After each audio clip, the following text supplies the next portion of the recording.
Hello, ਸਤਿ ਸ਼੍ਰੀ ਅਕਾਲ ਜੀ। ਸਵਾਗਤ ਹੈ ਜੀ ਤੁਹਾਡਾ ਆਪਣੇ ਚੈਨਲ 'ਤੇ।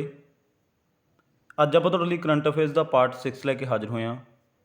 ਇਸ ਕਲਾਸ ਦੇ ਵਿੱਚ ਆਪਾਂ G20 ਸਮਿਟ ਬਾਰੇ ਜਿੰਨੇ ਵੀ ਇੰਪੋਰਟੈਂਟ ਪੁਆਇੰਟਸ ਨੇ ਉਹ ਸਾਰੇ ਕਵਰ ਕਰਾਂਗੇ। ਤਾਂ ਸੈਸ਼ਨ ਨੂੰ ਲਾਸਟ ਤੱਕ ਦੇਖਿਓ, ਇੱਕ ਵੀ ਫੈਕਟ ਤੁਹਾਡੇ ਮਿਸ ਕਰਨ ਵਾਲਾ ਨਹੀਂ ਹੈ। ਇਸ ਤੋਂ ਪਹਿਲਾਂ ਆਪਣੇ ਕਰੰਟ ਅਫੇਅਰਸ ਦੇ 5 ਪਾਰਟ ਆਲਰੇਡੀ ਅਪਲੋਡ ਹੋ ਚੁੱਕੇ ਨੇ, ਜਿਨ੍ਹਾਂ ਦੇ ਵਿੱਚ ਆਪਾਂ most important current affairs discuss ਕੀਤੇ ਨੇ। ਜੇਕਰ ਤੁਸੀਂ ਉਹ ਦੇਖਣਾ ਚਾਹੁੰਦੇ ਹੋ ਤਾਂ ਮੈਂ ਉਹਨਾਂ ਦਾ ਲਿੰਕ ਇਸ ਵੀਡੀਓ ਦੇ ਡਿਸਕ੍ਰਿਪਸ਼ਨ ਦੇ ਵਿੱਚ ਪਾ ਦੇਣਾ, ਤੁਸੀਂ ਜਾ ਕੇ ਦੇਖ ਲੈਣਾ। ਅਦਰਵਾਈਜ਼ ਤੁਸੀਂ ਆਪਣੇ ਚੈਨਲ 'ਤੇ ਵਿਜ਼ਿਟ ਕਰੋ, ਪਲੇਲਿਸਟ ਦੇ ਵਿੱਚ ਜਾਓ, ਉੱਥੇ ਤੁਹਾਨੂੰ ਸਾਰੇ ਸਬਜੈਕਟਸ ਦੀਆਂ ਜੋ ਕਿ ਜੀਕੇ ਦੇ ਨਾਲ ਰਿਲੇਟਡ ਨੇ ਉਹਨਾਂ ਦੀਆਂ ਵੀਡੀਓਜ਼ ਤੁਹਾਨੂੰ ਸੀਰੀਜ਼ ਵਾਈਜ਼ ਲੱਗੀਆਂ ਮਿਲ ਜਾਣਗੀਆਂ ਪਲੇਲਿਸਟ ਦੀ ਫਾਰਮ ਦੇ ਵਿੱਚ। ਤਾਂ ਜਾ ਕੇ ਦੇਖ ਸਕਦੇ ਹੋ ਅਤੇ ਆਪਣੀ ਤਿਆਰੀ ਵਧੀਆ ਤਰੀਕੇ ਨਾਲ ਕਰ ਸਕਦੇ ਹੋ। ਜੇਕਰ ਤੁਸੀਂ ਇਹ ਚਾਹੁੰਦੇ ਹੋ ਕਿ ਮੇਰੀਆਂ ਵੀਡੀਓਜ਼ ਤੁਹਾਡੇ ਤੱਕ ਪਹੁੰਚਦੇ ਰਹਿਣ ਤਾਂ ਚੈਨਲ ਨੂੰ ਸਬਸਕ੍ਰਾਈਬ ਕਰ ਲਿਓ, ਬੈਲ ਆਈਕਨ 'ਤੇ ਪ੍ਰੈਸ ਕਰ ਲਿਓ ਤਾਂ ਕਿ ਆਉਣ ਵਾਲੀਆਂ ਵੀਡੀਓਜ਼ ਦੇ ਨੋਟੀਫਿਕੇਸ਼ਨ ਤੁਹਾਡੇ ਤੱਕ ਪਹੁੰਚਦੇ ਰਹਿਣ ਅਤੇ ਤੁਹਾਡੀ ਤਿਆਰੀ ਵਧੀਆ ਤਰੀਕੇ ਨਾਲ ਚੱਲਦੀ ਰਹੇ।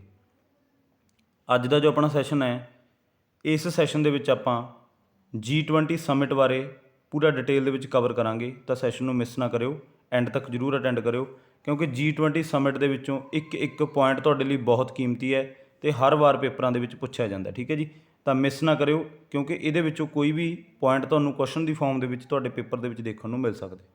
ਤਾਂ ਸਟਾਰਟ ਕਰਦੇ ਹਾਂ ਆਪਣਾ ਅੱਜ ਦਾ ਸੈਸ਼ਨ ਅੱਜ ਦੀ ਪਹਿਲੀ ਸਲਾਈਡ ਦੇ ਨਾਲ। ਤਾਂ G20 ਸਮਿਟ ਬਾਰੇ ਜਿੰਨੇ ਵੀ ਇੰਪੋਰਟੈਂਟ ਪੁਆਇੰਟ ਨੇ ਉਹ ਆਪਾਂ ਇੱਕ ਇੱਕ ਕਰਕੇ ਸਾਰੇ ਕਵਰ ਕਰਾਂਗੇ। ਸਭ ਤੋਂ ਪਹਿਲਾਂ ਤੁਹਾਨੂੰ G20 ਬਾਰੇ ਪਤਾ ਹੋਣਾ ਚਾਹੀਦਾ ਹੈ, ਠੀਕ ਹੈ ਜੀ, ਕਿ ਇਹ ਫਾਰਮ ਕਦੋਂ ਹੋਇਆ। ਠੀਕ ਹੈ ਜੀ, G20 ਕਦੋਂ ਫਾਰਮ ਹੋਇਆ? 1999 ਦੇ ਵਿੱਚ। ਠੀਕ ਹੈ ਜੀ, 1999 ਦੇ ਵਿੱਚ ਇਹ ਸੰਸਥਾ ਜਿਹੜੀ ਬਣੀ ਹੈ, ਠੀਕ ਹੈ ਜੀ, ਇਸਟੈਬਲਿਸ਼ ਹੋਈ ਹੈ। ਇਹਦੇ ਬਾਰੇ ਤੁਹਾਨੂੰ ਪੁੱਛਿਆ ਜਾਊਗਾ, ਇਹਦੀ ਫਾਰਮੇਸ਼ਨ ਤੁਹਾਨੂੰ ਪੁੱਛੀ ਜਾਊਗੀ। ਤਾਂ ਇਸਟੈਬਲਿਸ਼ ਕਦੋਂ ਹੋਈ ਹੈ? 1999 ਦੇ ਵਿੱਚ। ਠੀਕ ਹੈ ਜੀ, ਤਾਂ ਉਸ ਤੋਂ ਬਾਅਦ ਅਗਲਾ ਜਿਹੜਾ ਆਪਣਾ ਪੁਆਇੰਟ ਹੈ, ਇਹਦੇ ਵਿੱਚ 19 ਦੇਸ਼ ਨੇਗੇ। ਠੀਕ ਹੈ ਜੀ, ਇੱਕ ਇਹਦੇ ਵਿੱਚ ਯੂਰਪੀਅਨ ਯੂਨੀਅਨ ਹੈ। ਠੀਕ ਹੈ ਜੀ, ਇਹਦੇ ਵਿੱਚ ਪਾਕਿਸਤਾਨ, ਚਾਈਨਾ, ਮਤਲਬ ਹੋਰ ਬਹੁਤ ਸਾਰੇ ਇਹਦੇ ਵਿੱਚ ਦੇਸ਼ ਨੇਗੇ। 19 ਇਹਦੇ ਵਿੱਚ ਕੰਟਰੀਜ਼ ਨੇ ਅਤੇ ਇੱਕ ਇਹਦੇ ਵਿੱਚ ਯੂਰਪੀਅਨ ਯੂਨੀਅਨ ਹੈ। ਠੀਕ ਹੈ ਜੀ, ਇਹ ਤੁਹਾਨੂੰ ਪੁੱਛਿਆ ਜਾਊਗਾ। ਤਾਂ ਕਈ ਵਾਰੀ ਤੁਹਾਨੂੰ ਇਹਦਾ ਹੈੱਡਕੁਆਟਰ ਪੁੱਛ ਲੈਂਦੇ ਨੇ, ਹੈੱਡਕੁਆਟਰ ਕਿੱਥੇ ਹੈ? G20 ਦਾ ਜਿਹੜਾ ਹੈੱਡਕੁਆਟਰ ਹੈ ਉਹ ਹੈ ਪਟਨਾ, ਇੰਡੀਆ ਦੇ ਵਿੱਚ। ਠੀਕ ਹੈ ਜੀ, ਤਾਂ ਪਟਨਾ, ਇੰਡੀਆ ਦੇ ਵਿੱਚ ਇਹਦਾ ਹੈੱਡਕੁਆਟਰ ਹੈ। ਇਹ ਤੁਹਾਨੂੰ ਪੁੱਛਿਆ ਜਾਊਗਾ G20 ਸਮਿਟ ਦਾ। ਠੀਕ ਹੈ ਜੀ, ਤਾਂ ਇਹਦੇ ਬਾਰੇ ਆਪਾਂ ਇਹਦੀਆਂ ਇੱਕ ਇੱਕ ਮੀਟਿੰਗਸ ਬਾਰੇ ਆਪਾਂ ਪੜ੍ਹਨਾ, ਕਿਉਂਕਿ ਜਿਹੜਾ G20 ਸਮਿਟ ਹੈ ਉਹ ਜਿਹੜਾ 2023 ਦਾ ਸਮਿਟ ਹੈ ਉਹ ਹੁਣ ਇੰਡੀਆ ਦੇ ਵਿੱਚ ਚੱਲ ਰਿਹਾ, ਐਟ ਏ ਟਾਈਮ ਉਹ ਚੱਲ ਰਿਹਾ। ਠੀਕ ਹੈ ਜੀ, ਤਾਂ ਇਹ ਮਤਲਬ ਸਤੰਬਰ ਤੱਕ ਇਹ ਚੱਲਣਾ ਹੈਗਾ। ਠੀਕ ਹੈ ਜੀ, ਉਸ ਤੋਂ ਬਾਅਦ ਇਹਦੀ ਲਾਸਟ ਮੀਟਿੰਗ ਹੋਣੀ ਹੈ ਨਵੀਂ ਦਿੱਲੀ ਦੇ ਵਿੱਚ, ਉਸ ਤੋਂ ਬਾਅਦ ਇਹ ਸਮਿਟ ਖਤਮ ਹੋ ਜਾਵੇਗਾ। ਠੀਕ ਹੈ ਜੀ, ਤਾਂ ਇੱਕ ਇੱਕ ਸ਼ਹਿਰ ਦੇ ਵਿੱਚ ਇਹਦੇ ਬਾਰੇ ਮਤਲਬ ਆਪਾਂ ਨੂੰ ਪਤਾ ਹੋਣਾ ਚਾਹੀਦਾ ਕਿ ਕਿਹੜੀ ਚੀਜ਼ ਦੇ ਨਾਲ ਰਿਲੇਟਡ ਉਹ ਮੀਟਿੰਗ ਕਿਹੜੇ ਸ਼ਹਿਰ ਦੇ ਵਿੱਚ ਹੋਈ ਹੈ। ਉਹ ਆਪਾਂ ਨੂੰ ਕੁਐਸਚਨ ਆਊਗਾ। ਇੱਕ ਇਹਦਾ ਥੀਮ ਅਤੇ ਜਿੰਨੇ ਵੀ ਇਹਦੇ ਨਾਲ ਰਿਲੇਟਡ ਪੁਆਇੰਟ ਨੇ ਉਹ ਇੱਕ ਇੱਕ ਕਰਕੇ ਆਪਾਂ ਕਵਰ ਕਰ ਰਹੇ ਹਾਂ। ਤਾਂ 19 ਇਹਦੇ ਵਿੱਚ ਦੇਸ਼ ਨੇ। ਠੀਕ ਹੈ ਜੀ, 19 ਇਹਦੇ ਵਿੱਚ ਦੇਸ਼ ਨੇ ਅਤੇ ਇੱਕ ਇਹਦੇ ਵਿੱਚ ਯੂਰਪੀਅਨ ਯੂਨੀਅਨ ਹੈ। ਠੀਕ ਹੈ ਜੀ, ਇਹ ਤੁਹਾਨੂੰ ਪੁੱਛਿਆ ਜਾਊਗਾ, ਬਹੁਤ ਇੰਪੋਰਟੈਂਟ ਪੁਆਇੰਟ ਹੈ ਇਹ। ਇਸ ਤੋਂ ਬਾਅਦ ਜਿਹੜਾ ਅਗਲਾ ਪੁਆਇੰਟ ਹੈ ਉਹ ਹੈ ਫਸਟ G20 ਸਮਿਟ ਹੈਲਡ ਇਨ। ਠੀਕ ਹੈ ਜੀ, ਪਹਿਲਾ ਜਿਹੜਾ G20 ਸਮਿਟ ਹੈ ਉਹ ਕਿੱਥੇ ਹੋਇਆ ਸੀ? ਸਭ ਤੋਂ ਪਹਿਲੀ ਜਿਹੜੀ ਮੀਟਿੰਗ ਹੈ ਉਹ ਹੋਈ ਸੀ ਅਮਰੀਕਾ ਦੇ ਵਿੱਚ, USA ਦੇ ਵਿੱਚ। ਕਦੋਂ ਹੋਈ ਸੀ? 2008 ਦੇ ਵਿੱਚ। ਠੀਕ ਹੈ ਜੀ, ਤਾਂ 2008 ਦੇ ਵਿੱਚ ਇਹਦਾ ਫਸਟ ਸਮਿਟ ਹੋਇਆ ਸੀ USA ਦੇ ਵਿੱਚ। ਕਿੱਥੇ ਹੋਇਆ ਸੀ? ਵਾਸ਼ਿੰਗਟਨ DC ਦੇ ਵਿੱਚ। ਠੀਕ ਹੈ ਜੀ, ਤਾਂ ਵਾਸ਼ਿੰਗਟਨ DC ਦੇ ਵਿੱਚ ਇਹਦਾ ਫਸਟ ਸਮਿਟ ਹੋਇਆ ਸੀ USA ਦੇ ਵਿੱਚ 2008 ਦੇ ਵਿੱਚ G20 ਦਾ। ਠੀਕ ਹੈ ਜੀ, ਤੁਹਾਨੂੰ ਪੁੱਛਿਆ ਜਾਊਗਾ। G20 ਸਮਿਟ ਮਤਲਬ ਇਹਦੇ ਵਿੱਚ ਜਿਹੜੀ ਆਪਣੀ ਕੰਟਰੀ ਹੁੰਦੀ ਹੈ ਉਹਦੀ ਗਰੋਥ ਦੇ ਲਈ, ਠੀਕ ਹੈ ਜੀ, ਜਾਂ ਉੱਥੇ ਕੀ ਕੀ ਚੀਜ਼ਾਂ ਉੱਥੇ ਫੇਮਸ ਨੇ ਉਹਦੇ ਬਾਰੇ ਗੱਲ ਕੀਤੀ ਜਾਂਦੀ ਹੈ। ਠੀਕ ਹੈ ਜੀ, ਤਾਂ ਅਲੱਗ-ਅਲੱਗ ਦੇਸ਼ ਦੇ ਜਿਹੜੇ ਰਿਪਰੈਜ਼ੈਂਟੇਟਿਵ ਹੁੰਦੇ ਨੇ ਉਹ ਇਸ ਮੀਟਿੰਗ ਦੇ ਵਿੱਚ ਹਿੱਸਾ ਲੈਂਦੇ ਨੇ। ਠੀਕ ਹੈ ਜੀ, ਤਾਂ ਕਰਕੇ ਇਹ G20 ਜਿਹੜਾ ਸਮਿਟ ਹੈ ਬਹੁਤ ਇੰਪੋਰਟੈਂਟ ਹੈ ਤੁਹਾਡੇ ਲਈ। ਅਤੇ ਇਹਦੇ ਵਿੱਚੋਂ ਜਿਹੜਾ ਆਪਣਾ ਐਕਸਾਈਜ਼ ਇੰਸਪੈਕਟਰ ਦਾ ਪੇਪਰ ਹੋਇਆ ਉਹਦੇ ਵਿੱਚ ਬਹੁਤ ਕੁਐਸਚਨ, 2-3 ਕੁਐਸਚਨ ਇਹਦੇ ਨਾਲ ਰਿਲੇਟਡ ਆਏ ਸੀਗੇ। ਠੀਕ ਹੈ ਜੀ, ਤਾਂ G20 ਦੇ ਵਿੱਚ ਤਾਂ ਤੁਹਾਨੂੰ ਪੁੱਛੇ ਹੀ ਜਾਣਗੇ, 100% ਇਹਦੇ ਪੂਰੇ ਚਾਂਸ ਨੇ ਤੁਹਾਨੂੰ ਆਉਣ ਵਾਲੇ ਪੇਪਰਾਂ ਦੇ ਵਿੱਚ G20 ਸਮਿਟ ਦੇ ਵਿੱਚੋਂ ਕੁਐਸਚਨ ਆਉਣੇ ਹੀ ਆਉਣੇ ਆ। ਠੀਕ ਹੈ ਜੀ, ਤਾਂ ਪਹਿਲਾ ਜਿਹੜਾ G20 ਸਮਿਟ ਆ ਉਹ ਕਿੱਥੇ ਹੋਇਆ ਸੀ? USA ਦੇ ਵਿੱਚ। ਅਤੇ ਇਹ ਤੁਹਾਨੂੰ ਪੁੱਛਿਆ ਜਾਊਗਾ, ਬਹੁਤ ਇੰਪੋਰਟੈਂਟ ਫੈਕਟ ਹੈ ਇਹ। ਇਸ ਤੋਂ ਬਾਅਦ ਤੁਹਾਨੂੰ ਇਹਦਾ 17th ਐਡੀਸ਼ਨ ਪੁੱਛਿਆ ਜਾਊਗਾ। 17ਵਾਂ ਐਡੀਸ਼ਨ ਕਿੱਥੇ ਹੋਇਆ ਸੀ? 17ਵਾਂ ਐਡੀਸ਼ਨ ਇਹਦਾ ਹੋਇਆ ਸੀ ਇੰਡੋਨੇਸ਼ੀਆ ਦੇ ਵਿੱਚ। ਠੀਕ ਹੈ ਜੀ, 17ਵਾਂ ਐਡੀਸ਼ਨ, ਕਿਉਂਕਿ ਪ੍ਰੀਵੀਅਸ ਇੱਕ ਪੁੱਛ ਲੈਂਦੇ ਨੇ ਅਤੇ ਇੱਕ ਅਗਲਾ ਵੀ ਤੁਹਾਨੂੰ ਪੁੱਛ ਸਕਦੇ ਨੇ, ਉਹ ਆਪਾਂ ਸਾਰੇ ਕਵਰ ਕਰਾਂਗੇ। ਠੀਕ ਹੈ ਜੀ, ਅਤੇ ਇਹਦਾ 17ਵਾਂ ਜਿਹੜਾ ਐਡੀਸ਼ਨ ਹੋਇਆ ਸੀ ਉਹ ਕਿੱਥੇ ਹੋਇਆ ਸੀ? ਇੰਡੋਨੇਸ਼ੀਆ ਦੇ ਵਿੱਚ ਹੋਇਆ ਸੀ, ਉਹ ਤੁਹਾਨੂੰ ਪਤਾ ਹੋਣਾ ਚਾਹੀਦਾ। ਅਗਲਾ ਜਿਹੜਾ ਆਪਣਾ ਪੁਆਇੰਟ ਹੈ ਉਹ ਇਹ ਹੈ ਕਿ 18ਵਾਂ ਐਡੀਸ਼ਨ ਕਿੱਥੇ ਹੋ ਰਿਹਾ ਹੈ? ਤਾਂ ਇੰਡੀਆ ਦੇ ਵਿੱਚ ਹੋ ਰਿਹਾ 2023 ਦਾ। ਇੱਕ ਤੁਹਾਨੂੰ ਇਹਦੇ ਵਿੱਚੋਂ 2 ਕੁਐਸਚਨ ਬਣਦੇ ਨੇ। ਸਭ ਤੋਂ ਪਹਿਲਾਂ ਤੁਹਾਨੂੰ ਇਹ ਪਤਾ ਹੋਣਾ ਚਾਹੀਦਾ ਕਿ ਐਡੀਸ਼ਨ ਕਿੰਨਵਾਂ ਚੱਲ ਰਿਹਾ ਇਹਦਾ, ਮਤਲਬ ਜਿਹੜਾ G20 ਸਮਿਟ ਹੈ ਇਹਦਾ ਕਿੰਨਵਾਂ ਐਡੀਸ਼ਨ ਅੱਜ ਚੱਲ ਰਿਹਾ? ਤਾਂ ਉਹ ਚੱਲ ਰਿਹਾ 18ਵਾਂ ਐਡੀਸ਼ਨ। ਇਹ ਤੁਹਾਨੂੰ ਪਤਾ ਹੋਣਾ ਚਾਹੀਦਾ। ਤਾਂ ਕਿੱਥੇ ਹੋ ਰਿਹਾ ਹੈ? ਇੰਡੀਆ ਦੇ ਵਿੱਚ ਐਟ ਏ ਟਾਈਮ ਇਹ ਚੱਲ ਰਿਹਾ। ਠੀਕ ਹੈ ਜੀ, ਇੰਡੀਆ ਦੇ ਵਿੱਚ 2023 ਦਾ G20 ਸਮਿਟ ਹੈ ਜਿਹੜਾ ਉਹ ਹੋ ਰਿਹਾ ਐਟ ਏ ਟਾਈਮ, ਠੀਕ ਹੈ ਜੀ। ਤੇ ਤੁਹਾਨੂੰ ਪਤਾ ਹੋਣਾ ਚਾਹੀਦਾ। ਅਗਲਾ ਜਿਹੜਾ ਆਪਣਾ ਪੁਆਇੰਟ ਹੈ ਉਹ ਇਹ ਹੈ ਕਿ ਜਿਹੜਾ G20 ਸਮਿਟ ਹੈ ਇਹ ਕਿਸੇ ਵੀ ਮਤਲਬ ਇੱਕ ਸੰਸਥਾ ਦੇ ਅੰਡਰ ਹੁੰਦਾ, ਠੀਕ ਹੈ ਜੀ। ਤਾਂ ਇਹ ਇੱਕ ਸੰਸਥਾ ਦੀ ਦੇਖ ਰੇਖ ਕਰਦੀ ਹੁੰਦੀ ਹੈ। ਤਾਂ ਆਪਣੇ ਇੰਡੀਆ ਦੇ ਵਿੱਚ ਉਹ ਕਿਹੜੀ ਸੰਸਥਾ ਜਿਹੜੀ G20 ਸਮਿਟ ਜਿਹੜਾ ਆਪਣੇ 2023 ਦਾ ਚੱਲ ਰਿਹਾ, ਤਾਂ ਉਹ ਕਿਹੜੀ ਸੰਸਥਾ ਜਿਹੜੀ ਇਹਦੀ ਦੇਖ ਰੇਖ ਕਰ ਰਹੀ ਹੈ? ਤਾਂ ਉਹਦਾ ਜਿਹੜਾ ਆਨਸਰ ਹੈ ਉਹ ਹੈ ਮਿਨਿਸਟਰੀ ਆਫ ਐਕਸਟਰਨਲਸ ਅਫੇਅਰ, ਠੀਕ ਹੈ ਜੀ। ਤਾਂ ਮਿਨਿਸਟਰੀ ਆਫ ਐਕਸਟਰਨਲ ਅਫੇਅਰਸ, ਤਾਂ ਇਹ ਇਹਦੀ ਦੇਖ ਰੇਖ ਦੇ ਅੰਡਰ ਇਹ ਸਾਰਾ ਜਿਹੜਾ G20 ਸਮਿਟ ਹੈ ਉਹ ਚੱਲ ਰਿਹਾ ਹੈ। ਅਲੱਗ-ਅਲੱਗ ਸਿਟੀਜ਼ ਦੇ ਵਿੱਚ ਹੋ ਰਿਹਾ, ਠੀਕ ਹੈ ਜੀ। ਅਲੱਗ-ਅਲੱਗ ਸਿਟੀਜ਼ ਦੇ ਵਿੱਚ ਇਹਦੀਆਂ ਮੀਟਿੰਗਸ ਹੋ ਰਹੀਆਂ ਨੇ। ਜਿੱਥੇ ਵੀ ਕੋਈ ਚੀਜ਼ ਫੇਮਸ ਹੈ, ਜਿਵੇਂ ਕਿ ਕੋਈ ਇੰਡਸਟਰੀਅਲ ਏਰੀਆ ਜਿੱਥੇ ਇੰਡਸਟਰੀ ਕੋਈ ਫੇਮਸ ਹੈ, ਠੀਕ ਹੈ ਜੀ। ਜਿੱਥੇ ਕੋਈ ਬਿਲਡਿੰਗ ਆਰਕੀਟੈਕਚਰ ਫੇਮਸ ਹੈ ਤਾਂ ਉੱਥੇ ਉਹੋ ਜਿਹੀ ਮੀਟਿੰਗ ਰੱਖੀ ਜਾਂਦੀ ਹੈ G20 ਸਮਿਟ ਦੀ। ਤਾਂ ਕਰਕੇ ਇਹ ਬਹੁਤ ਫੇਮਸ ਚੀਜ਼ ਹੈ। ਤਾਂ ਇਹ ਅੱਜ ਆਪਣੇ ਇੰਡੀਆ ਦੇ ਵਿੱਚ ਐਟ ਏ ਟਾਈਮ ਵੀ ਚੱਲ ਰਿਹਾ, ਠੀਕ ਹੈ ਜੀ। ਤਾਂ G20 ਸਮਿਟ ਕਿਹਦੇ ਅੰਡਰ ਹੋ ਰਿਹਾ ਹੈ ਤੁਹਾਨੂੰ ਪੁੱਛਿਆ ਜਾ ਸਕਦਾ ਹੈ। ਤਾਂ ਮਿਨਿਸਟਰੀ ਆਫ ਐਕਸਟਰਨਲ ਅਫੇਅਰ, ਠੀਕ ਹੈ ਜੀ। ਇਹ ਤੁਹਾਨੂੰ ਪੁੱਛਿਆ ਜਾਊਗਾ, ਬਹੁਤ ਇੰਪੋਰਟੈਂਟ ਹੈ। ਅਗਲਾ ਜਿਹੜਾ ਆਪਣਾ ਪੁਆਇੰਟ ਹੈ ਥੀਮ ਆਫ G20, ਠੀਕ ਹੈ ਜੀ। ਥੀਮ ਤੁਹਾਨੂੰ ਪੁੱਛਣਗੇ, ਬਹੁਤ ਇੰਪੋਰਟੈਂਟ ਹੈ, ਠੀਕ ਹੈ ਜੀ। ਤਾਂ ਥੀਮ ਇਹਦਾ ਐਕਸਾਈਜ਼ ਦੇ ਪੇਪਰ ਦੇ ਵਿੱਚ ਪੁੱਛਿਆ ਗਿਆ, ਜਿਹੜਾ ਕੁਐਸਚਨ ਆਇਆ ਐਕਸਾਈਜ਼ ਦੇ ਵਿੱਚ ਉਹ ਕੀ ਆਇਆ? ਥੀਮ ਆਫ G20 ਕੀ ਹੈ? ਤਾਂ ਇਹ ਹੈਗਾ ਵਨ ਅਰਥ, ਵਨ ਫੈਮਿਲੀ, ਵਨ ਫਿਊਚਰ, ਠੀਕ ਹੈ ਜੀ। ਵਨ ਅਰਥ, ਵਨ ਫੈਮਿਲੀ, ਵਨ ਫਿਊਚਰ। ਜਾਂ ਇਹਨੂੰ ਆਪਾਂ ਸੰਸਕ੍ਰਿਤ ਦੇ ਵਿੱਚ, ਸੰਸਕ੍ਰਿਤ ਦਾ ਇੱਕ ਵਰਡ ਹੈ ਇਹ ਤੋਂ ਲਿਆ ਗਿਆ, ਇਹਦਾ ਜਿਹੜਾ ਥੀਮ ਹੈ ਆਪਣੇ G20 ਦਾ, ਤੁਹਾਨੂੰ ਪੁੱਛਿਆ ਜਾਊਗਾ, ਠੀਕ ਹੈ ਜੀ।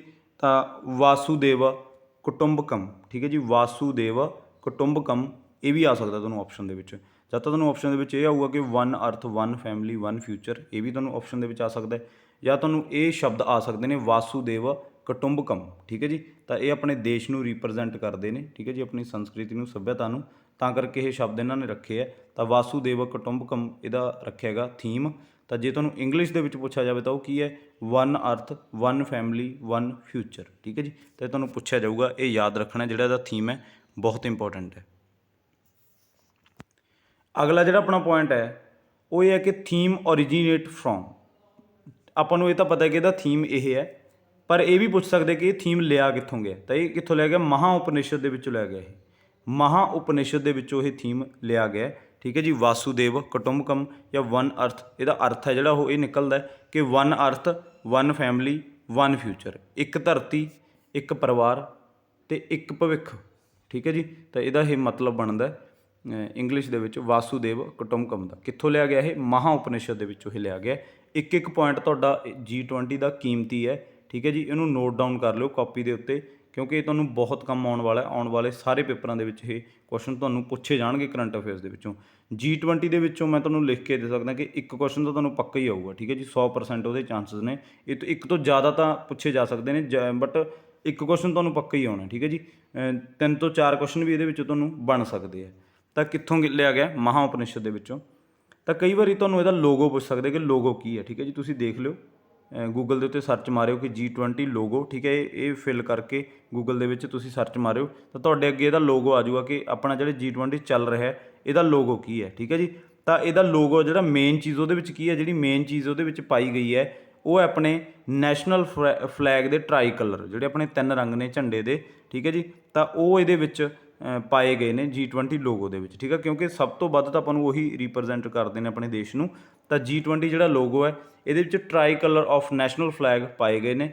ਇੱਕ ਇਹਦੇ ਵਿੱਚ ਲੋਟਸ ਦੀ ਫੋਟੋ ਹੈ ਅਤੇ ਇੱਕ ਇਹਦੇ ਵਿੱਚ ਅਰਥ ਦੀ ਫੋਟੋ ਹੈ, ਠੀਕ ਹੈ ਜੀ। ਇੱਕ ਇਹਦੇ ਵਿੱਚ ਧਰਤੀ ਹੈ, ਇੱਕ ਇਹਦੇ ਵਿੱਚ ਕਮਲ ਦਾ ਫੁੱਲ ਹੈ ਜਿਹੜਾ ਉਹਦੀ ਫੋਟੋ ਹੈਗੀ, ਠੀਕ ਹੈ ਜੀ। ਤਾਂ ਇਹ ਤੁਹਾਨੂੰ ਪੁੱਛਿਆ ਜਾਊਗਾ ਕਿ ਕਾਹਦੀ ਪਿਕਚਰਸ ਕਾਹਦੀਆਂ ਨੇ? ਤਾਂ ਲੋਟਸ ਅਤੇ ਅਰਥ ਦੀ ਅਤੇ try colour of national flag, ਅਤੇ ਜਿਹੜੇ ਆਪਣੇ ਝੰਡੇ ਦੇ 3 ਰੰਗ ਨੇ ਉਹ ਵੀ ਇਹਦੇ ਵਿੱਚ ਫਿਲ ਕੀਤੇ ਗਏ ਨੇ, ਜਿਹੜਾ G20 ਦਾ ਲੋਗੋ ਆਪਣੇ ਇੰਡੀਆ ਵੱਲੋਂ ਬਣਾਇਆ ਗਿਆ, ਠੀਕ ਹੈ ਜੀ।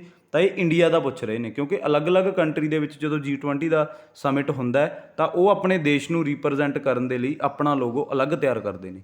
ਤਾਂ ਕਰਕੇ ਜਿਹੜਾ ਆਪਣਾ ਇੰਡੀਆ ਨੇ ਲੋਗੋ ਤਿਆਰ ਕੀਤਾ ਉਹਦੇ ਵਿੱਚ tricolour of national flag, lotus ਅਤੇ ਅਰਥ ਦੀ ਪਿਕਚਰ ਤੁਹਾਨੂੰ ਦੇਖਣ ਨੂੰ ਮਿਲੂਗੀ, ਠੀਕ ਹੈ ਜੀ। ਤਾਂ ਇਹ ਬਹੁਤ ਇੰਪੋਰਟੈਂਟ ਚੀਜ਼ ਹੈ, ਤੁਹਾਨੂੰ ਪੁੱਛਿਆ ਜਾ ਸਕਦਾ ਹੈ।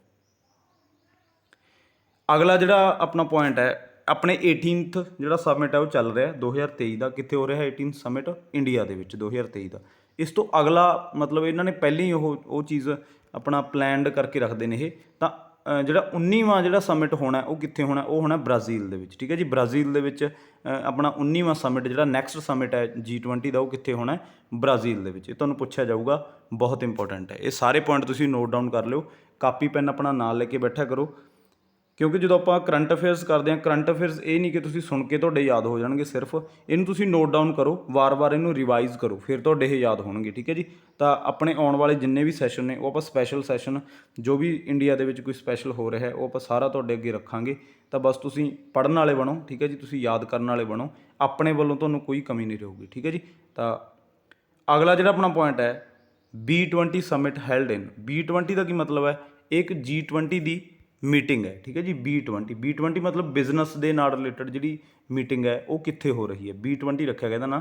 ਤਾਂ ਇਹ ਬਿਜ਼ਨਸ ਦੇ ਨਾਲ ਰਿਲੇਟਡ ਮੀਟਿੰਗ ਹੈ। ਠੀਕ ਹੈ ਜੀ, ਤਾਂ ਇਹ ਕਿੱਥੇ ਹੋ ਰਹੀ ਹੈ, ਕੋਹਿਮਾ ਦੇ ਵਿੱਚ ਹੋ ਰਹੀ ਹੈ, ਜਿਹੜਾ ਕਿ ਨਾਗਾਲੈਂਡ ਦੇ ਵਿੱਚ ਹੈ। ਠੀਕ ਹੈ ਜੀ, ਤਾਂ ਨਾਗਾਲੈਂਡ ਕੋਹਿਮਾ ਦੇ ਵਿੱਚ ਜਿਹੜੀ B20 ਦੀ ਮੀਟਿੰਗ ਸਮਿਟ ਜਿਹੜਾ ਉਹ ਹੋਇਆ। ਠੀਕ ਹੈ ਜੀ, B20 ਇਹ ਤੁਹਾਨੂੰ ਪੁੱਛਿਆ ਜਾਊਗਾ, ਬਹੁਤ ਇੰਪੋਰਟੈਂਟ ਹੈ।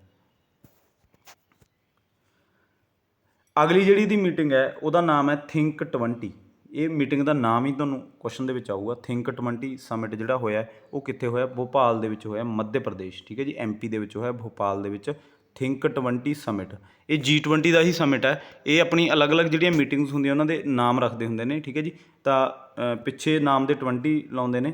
ਠੀਕ ਹੈ ਜੀ, ਤਾਂ ਥਿੰਕ 20 ਜਿਹੜੀ ਮੀਟਿੰਗ ਆ ਉਹ ਕਿੱਥੇ ਹੋਈ ਹੈ, ਭੋਪਾਲ MP ਦੇ ਵਿੱਚ। ਇਹ ਤੁਹਾਨੂੰ ਪੁੱਛਿਆ ਜਾਊਗਾ। ਅਗਲਾ ਜਿਹੜਾ ਆਪਣਾ ਪੁਆਇੰਟ ਹੈ, environment and energy transition meeting held in. Environment ਜਦੋਂ ਤੁਹਾਨੂੰ ਸ਼ਬਦ ਦਿਖ ਗਿਆ ਤਾਂ ਤੁਸੀਂ ਚੁੱਪ ਕਰਕੇ ਕਰਨਾਟਕਾ ਲਾ ਦਿਓ। ਠੀਕ ਹੈ ਜੀ, ਕਿਉਂਕਿ ਐਨਵਾਇਰਨਮੈਂਟ ਅਤੇ ਐਨਰਜੀ ਟ੍ਰਾਂਜੀਸ਼ਨ ਦੇ ਨਾਲ ਰਿਲੇਟਡ ਜਿਹੜੀ ਮੀਟਿੰਗ ਹੋਈ ਹੈ ਉਹ ਕਿੱਥੇ ਹੋਈ ਹੈ, ਕਰਨਾਟਕਾ ਦੇ ਵਿੱਚ। ਠੀਕ ਹੈ ਜੀ, ਤੁਹਾਨੂੰ ਪੁੱਛਿਆ ਜਾਊਗਾ। ਥਿੰਕ 20, B20 ਇਹ ਸਾਰੀਆਂ ਮੀਟਿੰਗਸ ਜਿੰਨੀਆਂ ਮੈਂ ਇੰਪੋਰਟੈਂਟ ਇਹਦੇ ਵਿੱਚੋਂ ਆਪਾਂ ਨੂੰ ਪੁੱਛੀਆਂ ਜਾਣਗੀਆਂ, ਜਿਹਦੇ ਪੂਰੇ ਚਾਂਸਿਸ ਨੇ ਪੁੱਛਣ ਦੇ, ਤਾਂ ਸਿਰਫ ਉਹ ਆਪਾਂ ਇਹਦੇ ਵਿੱਚ ਰੱਖਾਂਗੇ। ਠੀਕ ਹੈ ਜੀ, ਫਾਲਤੂ ਆਪਾਂ ਕੁਝ ਵੀ ਤੁਹਾਡੇ ਅੱਗੇ ਕੰਟੈਂਟ ਨਹੀਂ ਰੱਖਦੇ। ਤਾਂ ਜਿਹੜਾ ਤੁਹਾਨੂੰ ਪੁੱਛਿਆ ਜਾਊਗਾ ਪੇਪਰ ਦੇ ਪੁਆਇੰਟ ਆਫ ਵਿਊ ਦੇ ਨਾਲ ਆਪਾਂ ਇਹਦੀ ਤਿਆਰੀ ਕਰਾਂਗੇ। ਤਾਂ ਐਨਵਾਇਰਨਮੈਂਟ ਅਤੇ ਐਨਰਜੀ ਟ੍ਰਾਂਜੀਸ਼ਨ ਦੇ ਨਾਲ ਮੀਟਿੰਗ ਜਿਹੜੀ ਹੋ ਰਹੀ ਹੈ ਰਿਲੇਟਡ, ਉਹ ਹੋ ਰਹੀ ਹੈ ਆਪਣੇ ਕਰਨਾਟਕਾ ਦੇ ਵਿੱਚ। ਠੀਕ ਹੈ ਜੀ, ਇਹ ਤੁਸੀਂ ਯਾਦ ਰੱਖਣਾ, ਬਹੁਤ ਇੰਪੋਰਟੈਂਟ ਹੈ। ਅਗਲਾ ਜਿਹੜਾ ਆਪਣਾ ਪੁਆਇੰਟ ਹੈ ਉਹ ਹੈ G20 ਕਲਚਰ ਮੀਟਿੰਗ। ਇਹ ਬਹੁਤ ਇੰਪੋਰਟੈਂਟ, ਠੀਕ ਹੈ ਜੀ, ਬਹੁਤ ਇੰਪੋਰਟੈਂਟ ਪੁਆਇੰਟ ਹੈ। ਇਹ ਤੁਹਾਨੂੰ ਪੁੱਛਿਆ ਜਾਊਗਾ ਪੇਪਰ ਦੇ ਵਿੱਚ। G20 ਕਲਚਰ, ਕਿਉਂਕਿ ਜਿਹੜਾ ਆਪਣਾ ਕਲਚਰ ਨੂੰ ਰਿਪਰੈਜ਼ੈਂਟ ਕਰਦਾ ਹੈ ਉਹ ਕਿੱਥੇ ਹੋ ਰਹੀ ਹੈ ਮੀਟਿੰਗ, G20 ਕਲਚਰ ਮੀਟਿੰਗ ਉਹ ਹੋ ਰਹੀ ਹੈ ਖਜੁਰਾਹੋ। ਖਜੁਰਾਹੋ ਕਿੱਥੇ ਹੈ, ਮੱਧ ਪ੍ਰਦੇਸ਼। ਠੀਕ ਹੈ ਜੀ, ਮੱਧ ਪ੍ਰਦੇਸ਼ ਦੇ ਵਿੱਚ ਆਪਣਾ ਬਹੁਤ ਕੁਛ ਹੈ ਦੇਖਣ ਵਾਲਾ। ਤਾਂ ਖਜੁਰਾਹੋ ਦੇ ਟੈਂਪਲ ਵੀ ਬਹੁਤ ਫੇਮਸ ਨੇ। ਠੀਕ ਹੈ ਜੀ, ਖਜੁਰਾਹੋ ਦੇ ਟੈਂਪਲ, ਮੰਦਰ ਜਿਵੇਂ ਆਪਾਂ ਕਹਿੰਦੇ ਹਾਂ। ਤਾਂ ਖਜੁਰਾਹੋ ਮਤਲਬ MP ਦੇ ਵਿੱਚ ਜਿਹੜੀ ਕਲਚਰ ਮੀਟਿੰਗ ਜਿਹੜੀ ਹੋਈ ਹੈ G20 ਦੀ, ਉਹ ਹੋਈ ਹੈ ਖਜੁਰਾਹੋ MP ਦੇ ਵਿੱਚ। ਇਹ ਤੁਹਾਨੂੰ ਪੁੱਛਿਆ ਜਾਊਗਾ, ਬਹੁਤ ਇੰਪੋਰਟੈਂਟ ਪੁਆਇੰਟ ਹੈ। ਠੀਕ ਹੈ ਜੀ, ਅਗਲਾ ਜਿਹੜਾ ਆਪਣਾ ਪੁਆਇੰਟ ਹੈ ਉਹ ਇਹ ਹੈ ਕਿ ਡਿਜੀਟਲ ਇਕੋਨਮੀ ਮੀਟਿੰਗ। ਠੀਕ ਹੈ ਜੀ, ਡਿਜੀਟਲ ਇਕੋਨਮੀ ਆਪਣੀ ਆਪਾਂ ਜਿਹਨੂੰ ਆਪਾਂ ਫੋਲੋ ਕਰ ਰਹੇ ਹਾਂ। ਤਾਂ ਡਿਜੀਟਲ ਇਕੋਨਮੀ ਮੀਟਿੰਗ ਕਿੱਥੇ ਹੋਈ ਹੈ, ਜਿਹੜੀ ਆਪਣੀ G20 ਦੀ ਮੀਟਿੰਗ ਹੈ ਉਹ ਕਿੱਥੇ ਹੋਈ ਹੈ, ਲਖਨਊ ਦੇ ਵਿੱਚ। ਠੀਕ ਹੈ ਜੀ, ਲਖਨਊ ਦੇ ਵਿੱਚ ਜਿਹੜੀ ਇਹਦੀ ਡਿਜੀਟਲ ਇਕੋਨਮੀ ਮੀਟਿੰਗ ਹੋਈ ਹੈ G20 ਦੀ। ਇਹ ਤੁਹਾਨੂੰ ਪੁੱਛਿਆ ਜਾਊਗਾ, ਬਹੁਤ ਇੰਪੋਰਟੈਂਟ ਪੁਆਇੰਟ ਹੈ। ਠੀਕ ਹੈ ਜੀ, ਤਾਂ G20 ਦਾ ਆਪਾਂ ਸਾਰਾ ਨਿਚੋੜ ਤੁਹਾਡੇ ਅੱਗੇ ਪ੍ਰੈਜ਼ੈਂਟ ਕਰ ਦੇਣਾ। ਇਸ ਤੋਂ ਬਾਅਦ ਤੁਹਾਡੇ 'ਤੇ ਹੈ ਕਿ ਤੁਸੀਂ ਤਿਆਰੀ ਕਰਦੇ ਹੋ ਜਾਂ ਨਹੀਂ ਕਰਦੇ। ਠੀਕ ਹੈ ਜੀ, ਤਾਂ ਇਹਦਾ ਇੱਕ ਪੁਆਇੰਟ ਤੁਸੀਂ ਪਲੀਜ਼ ਨੋਟ ਕਰ ਲਿਓ, ਤਾਂ ਇਹਦੇ ਵਿੱਚੋਂ ਤੁਹਾਨੂੰ ਕੁਐਸਚਨ ਦੇਖਣ ਨੂੰ ਮਿਲਣਗੇ। ਠੀਕ ਹੈ ਜੀ, ਤਾਂ ਡਿਜੀਟਲ ਇਕੋਨਮੀ ਜਿਹੜੀ ਮੀਟਿੰਗ ਹੋਈ ਹੈ ਉਹ ਹੋਈ ਹੈ ਲਖਨਊ ਦੇ ਵਿੱਚ। ਅਗਲਾ ਜਿਹੜਾ ਆਪਣਾ ਪੁਆਇੰਟ ਹੈ ਉਹ ਇਹ ਹੈ ਕਿ G20 theme QR code published by. QR code, ਠੀਕ ਹੈ ਜੀ, QR ਕੋਡ ਤਾਂ ਤੁਹਾਨੂੰ ਪਤਾ ਹੀ ਹੋਣਾ। QR ਕੋਡ ਕਿਉਂਕਿ ਜਿਹੜੇ ਆਪਾਂ ਡਿਜੀਟਲ ਪੇਮੈਂਟ ਕਰਦੇ ਹਾਂ ਉਹ QR ਕੋਡ ਦੇ ਰਾਹੀਂ ਹੁੰਦੀ ਹੈ। ਠੀਕ ਹੈ ਜੀ, ਤਾਂ ਇੱਕ QR ਕੋਡ ਪਬਲਿਸ਼ ਕੀਤਾ ਹੈਗਾ ਇੱਕ ਕੰਪਨੀ ਨੇ, ਤਾਂ ਉਹ ਕਿਹੜੀ ਹੈਗੀ, Paytm। ਠੀਕ ਹੈ ਜੀ, Paytm ਜਿਹੜੀ ਕੰਪਨੀ ਆਪਾਂ ਪਤਾ ਹੀ ਆਪਾਂ ਨੂੰ, ਤਾਂ ਆਪਾਂ ਕਿਉਂਕਿ ਆਪਾਂ ਰੋਜ਼ਮर्रा ਦੀ ਲਾਈਫ ਦੇ ਵਿੱਚ ਆਪਾਂ ਗੂਗਲ ਪੇ ਤੋਂ ਆਪਾਂ ਕਰਦੇ ਹਾਂ। ਠੀਕ ਹੈ ਜੀ, ਤਾਂ ਆਪਾਂ QR ਕੋਡ ਰਾਹੀਂ ਕਰਦੇ ਹਾਂ, Paytm ਤੋਂ ਕਰਦੇ ਹਾਂ ਆਪਾਂ ਪੈਸੇ ਜਿਹੜੇ ਆਪਾਂ ਟ੍ਰਾਂਸਫਰ ਕਰਦੇ ਹਾਂ। ਤਾਂ G20 ਦਾ ਇਹਨਾਂ ਨੇ ਥੀਮ ਲਾਂਚ ਕੀਤਾ ਹੈ। ਤਾਂ ਇਹ ਕੰਪਨੀ ਪੁੱਛਣਗੇ ਵੀ G20 ਦਾ QR ਕੋਡ ਥੀਮ ਲਾਂਚ ਕਿਹਨੇ ਕੀਤਾ, ਕਿਹੜੀ ਕੰਪਨੀ ਨੇ ਕੀਤਾ, ਤਾਂ ਉਹ ਕੀਤਾ Paytm ਨੇ। ਇਹ ਯਾਦ ਰੱਖਿਓ ਤੁਸੀਂ, Paytm ਨੇ ਇਹ QR ਕੋਡ ਆ ਜਿਹੜਾ ਉਹ ਲਾਂਚ ਕੀਤਾ। ਠੀਕ ਹੈ ਜੀ, ਤੁਹਾਨੂੰ ਪੁੱਛਿਆ ਜਾਊਗਾ, ਬਹੁਤ ਇੰਪੋਰਟੈਂਟ ਪੁਆਇੰਟ ਹੈ। ਅੱਜ ਦੇ ਸੈਸ਼ਨ ਦਾ ਜਿਹੜਾ ਆਪਣਾ ਲਾਸਟ ਪੁਆਇੰਟ ਹੈ G20 ਦੇ ਨਾਲ ਰਿਲੇਟਡ, ਉਹ ਇਹ ਹੈ ਕਿ ਫਾਈਨਲ ਮੀਟਿੰਗ ਆਫ G20 ਕਿੱਥੇ ਹੋਊਗੀ। ਜਿਹੜੀ ਆਪਣੀ ਲਾਸਟ ਦੇ ਵਿੱਚ ਹਜੇ ਮੀਟਿੰਗ ਹੋਣੀ ਹੈ, ਸਤੰਬਰ ਦੇ ਵਿੱਚ ਹੋਣੀ ਹੈ ਉਹ ਮੀਟਿੰਗ। ਠੀਕ ਹੈ ਜੀ, ਇਹ ਤੁਸੀਂ ਯਾਦ ਰੱਖਣਾ, ਸਤੰਬਰ ਤੱਕ ਇਹ ਆਪਣਾ G20 ਚੱਲਣਾ ਹੈ ਹਜੇ ਆਪਣੇ ਇੰਡੀਆ ਦੇ ਵਿੱਚ। ਠੀਕ ਹੈ ਜੀ, ਤਾਂ ਇਹ ਚੱਲ ਰਿਹਾ ਰੀਸੈਂਟਲੀ। ਤਾਂ ਸਤੰਬਰ ਦੇ ਵਿੱਚ ਇਹ ਮੀਟਿੰਗ ਹੋਣੀ ਹੈ, ਲਾਸਟ ਮੀਟਿੰਗ ਜਿਹੜੀ ਹੋਣੀ ਹੈ ਇਹਦੀ G20 ਦੀ, ਤਾਂ ਉਹ ਕਿੱਥੇ ਹੋਣੀ ਹੈ, ਦਿੱਲੀ ਦੇ ਵਿੱਚ। ਦਿੱਲੀ ਦੇ ਵਿੱਚ ਹੋਣੀ ਹੈ। ਤਾਂ ਜੇ ਉਸ ਤੋਂ ਵੀ ਡੀਪਲੀ ਅੱਗੇ ਵੀ ਪੁੱਛ ਲੈਣ ਤੁਹਾਨੂੰ ਕਿ ਕਿੱਥੇ ਹੋਣੀ ਹੈ ਦਿੱਲੀ ਦੇ ਵਿੱਚ, ਤਾਂ ਉਹ ਹੋਣੀ ਹੈ ਪ੍ਰਗਤੀ ਮੈਦਾਨ ਦੇ ਵਿੱਚ। ਠੀਕ ਹੈ ਜੀ, ਪ੍ਰਗਤੀ ਮੈਦਾਨ ਦੇ ਵਿੱਚ ਇਹ ਮੀਟਿੰਗ ਹੈ ਜਿਹੜੀ ਉਹ ਹੈਲਡ ਹੋਣੀ ਹੈ, ਉਹ ਤੁਹਾਨੂੰ ਪੁੱਛਿਆ ਜਾਊਗਾ ਪ੍ਰਗਤੀ ਮੈਦਾਨ ਦੇ ਵਿੱਚ। ਠੀਕ ਹੈ ਜੀ, ਤਾਂ ਆਪਾਂ ਜਿੰਨਾ ਵੀ ਡੀਪਲੀ ਹੋ ਸਕਿਆ ਉਹਨਾਂ ਆਪਾਂ ਤੁਹਾਡੇ ਅੱਗੇ ਲੈ ਕੇ ਆਏ ਹਾਂ। ਤਾਂ ਜੇਕਰ ਕੋਈ ਹੋਰ ਜਾਣਕਾਰੀ ਮਿਲੀ, ਕੋਈ ਹੋਰ ਨਿਊਜ਼ ਆਈ, ਤਾਂ ਉਹ ਵੀ ਆਪਾਂ ਤੁਹਾਡੇ ਅੱਗੇ ਲੈ ਕੇ ਆਵਾਂਗੇ, ਜਿਹੜਾ ਕਿ MCQ ਦੀ ਫਾਰਮ ਦੇ ਵਿੱਚ ਜਾਂ ਆਪਾਂ ਇਹ ਆਪਣੇ ਸਲਾਈਡਸ ਦੀ ਫਾਰਮ ਦੇ ਵਿੱਚ। ਠੀਕ ਹੈ ਜੀ, ਤਾਂ ਉਹ ਆਪਾਂ ਨੂੰ ਜਿਵੇਂ ਵੀ ਚੰਗਾ ਲੱਗਿਆ ਕਿ ਤੁਹਾਡੀ ਵੱਧ ਤੋਂ ਵੱਧ ਜਾਣਕਾਰੀ ਤੁਹਾਨੂੰ ਇੱਕ ਦਿਨ ਦੇ ਵਿੱਚ ਮਿਲੇ, ਥੋੜ੍ਹੇ ਟਾਈਮ ਦੇ ਵਿੱਚ ਮਿਲੇ, ਇੱਕ ਸਿਟਿੰਗ ਦੇ ਵਿੱਚ ਮਿਲੇ। ਠੀਕ ਹੈ ਜੀ, ਤਾਂ ਉਹ ਆਪਣਾ ਮਕਸਦ ਹੁੰਦਾ। ਮਤਲਬ ਜਿਹੜਾ ਵੀਡੀਓ ਦੀ ਟਾਈਮਿੰਗ ਹੈ ਉਹ ਆਪਾਂ ਤਾਂ ਹੀ ਸ਼ਾਰਟ ਰੱਖਦੇ ਹਾਂ ਕਿ ਤੁਹਾਨੂੰ ਬੋਰੀਅਤ ਫੀਲ ਨਾ ਹੋਵੇ, ਥੋੜ੍ਹੇ ਟਾਈਮ ਦੇ ਵਿੱਚ ਤੁਸੀਂ ਜ਼ਿਆਦਾ ਕਵਰ ਕਰ ਲਓ। ਠੀਕ ਹੈ ਜੀ, ਤਾਂ ਇਹ ਆਪਣਾ ਅੱਗੇ ਵੀ ਆਪਣਾ ਇਹੀ ਮਕਸਦ ਰਹੂਗਾ। ਤਾਂ ਅੱਜ ਦਾ ਜਿਹੜਾ ਆਪਣਾ ਸੈਸ਼ਨ ਹੈ ਇਹਨੂੰ ਤੁਸੀਂ ਵਧੀਆ ਤਰੀਕੇ ਨਾਲ 2-3 ਵਾਰ ਦੇਖਿਓ, ਕਿਉਂਕਿ ਇਹਦੇ ਵਿੱਚੋਂ ਕੁਐਸਚਨ ਆਉਣੇ ਲਾਜ਼ਮੀ ਨੇ। ਠੀਕ ਹੈ ਜੀ, G20 ਸਮਿਟ ਦੇ ਵਿੱਚੋਂ ਬਹੁਤ ਇੰਪੋਰਟੈਂਟ ਇਹ ਜਿਹੜੀ ਸੰਸਥਾ ਹੈਗੀ, ਅਤੇ ਆਪਣਾ G20 ਸਮਿਟ ਹੈ ਜਿਹੜਾ ਉਹ ਇੰਡੀਆ ਦੇ ਵਿੱਚ ਹੀ ਚੱਲ ਰਿਹਾ। ਠੀਕ ਹੈ ਜੀ, ਤਾਂ ਵੀਡੀਓ ਜੇਕਰ ਤੁਹਾਨੂੰ ਚੰਗੇ ਲੱਗਦੇ ਉਹਨਾਂ ਨੂੰ ਲਾਈਕ ਜ਼ਰੂਰ ਕਰ ਦਿਆ ਕਰੋ, ਅੱਗੇ ਸ਼ੇਅਰ ਕਰ ਦਿਆ ਕਰੋ ਤਾਂ ਕਿ ਕਿਸੇ ਹੋਰ ਦਾ ਵੀ ਫਾਇਦਾ ਹੋ ਸਕੇ। ਠੀਕ ਹੈ ਜੀ, ਤਾਂ ਅੱਜ ਦਾ ਜਿਹੜਾ ਸੈਸ਼ਨ ਉਹਦਾ ਆਪਾਂ ਇੱਥੇ ਹੀ ਐਂਡ ਕਰਦੇ ਹਾਂ। ਅੱਜ ਦੀ ਵੀਡੀਓ ਦੇਖਣ ਦੇ ਲਈ ਬਹੁਤ ਬਹੁਤ ਧੰਨਵਾਦ।